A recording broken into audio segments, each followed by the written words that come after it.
தமிழ்நாட்டிலேயே இந்த 2 பேருக்கு மட்டும்தான் இனிமே நீங்க வாழ்நாள்ல பேசவே கூடாது அப்படின்னு சொல்லிட்டு ஒரு சட்டம் போட்டிருக்கிறாங்க. அதுதான் வாய்ப்பூட்டு சட்டம்.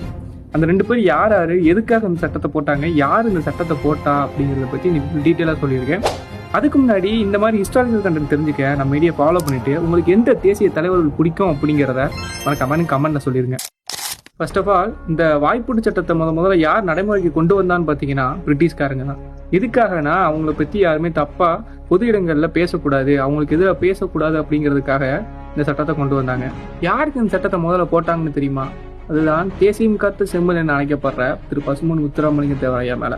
எதுக்காகனா இந்திய சுதந்திர போராட்டத்துல தமிழ்நாட்டோட ஹெட்டே அவர் தான்.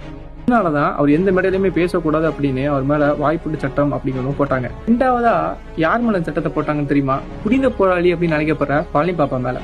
எதுக்காகனா எம்ஜிஆர் அவர்கள் ஆட்சியில் இருந்தப்போ அவர் கடுமையா விமர்சித்ததுனால இந்த சட்டத்தை போட்டாங்க.